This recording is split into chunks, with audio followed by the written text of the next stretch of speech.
Sa halip na bigas, itong gabi nga po pala at itong kamuting kahoy ang ginawa naming lugaw. Grabe, sobrang lapot nga po pala nito mga idol at talaga namang napakasarap. Wala na naman nga kaming maisip na pang merienda kahapon mga idol, kaya naman itong gabi na naman nga yung aking pinagdiskitahan. Ilang piraso lang din mga idol yung gagamitin natin kasi yung kalahati nito ay may paglalaanan pa tayo. Gagawa pa kasi tayo mga idol ng binagol sa susunod na araw. Bago nga pala natin ito mabalatan mga idol ay hugasan nga muna natin ito ng maayos para matanggal nga yung puti. Maliban nga pala mga idol sa gabi ay gagamit din pala tayo ng kamuting kahoy para ipanghalo. Gagawin kasi nating bilog-bilog mga idol itong kamuting kahoy. Sunod nga na babalatan natin mga idol ay itong gabi. Dito nga po pala sa Samar mga idol ay tinatawag itong Mika, pero sa ibang lugar mga idol ay tinatawag itong San Fernando. Pagkatapos ko nga pala lahat ito mabalatan mga idol ay hinugasan ko na nga ito ng maayos.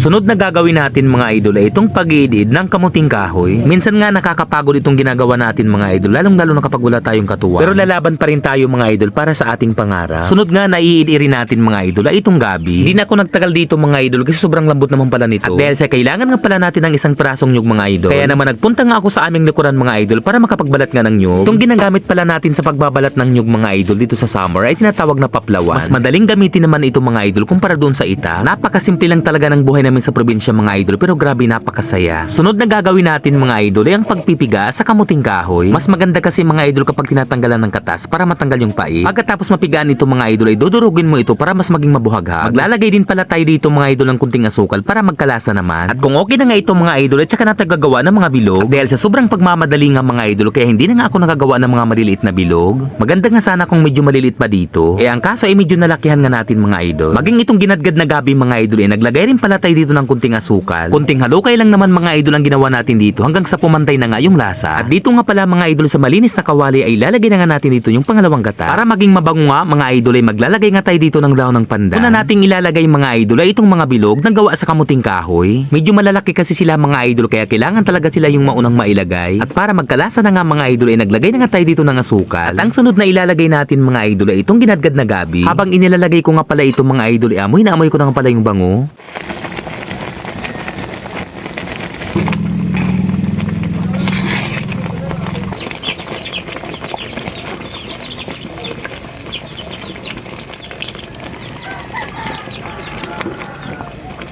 So ayan mga idol, lutong-luto na. Ay grabe, nakakagutom. Amoy pa lang talaga mga idol. Luto na po itong lugaw. Grabe, may libreng merienda na naman kami. Sobrang lagkit pa naman yung mga idol na talaga namang napakasarap. Hanggang dito na lamang po ang video natin mga idol. Marami pong salamat sa panonood. Sa mga kababayan kong waray dako nga salamat mga idol sa inyong suporta. At syempre sa mga followers natin sa iba't ibang dako ng Pilipinas, maraming salamat po ulit sa inyo mga idol. At kung nagustuhan nyo po mga idol yung ating content ngayong araw, paki-like and share na lamang po. Salamat.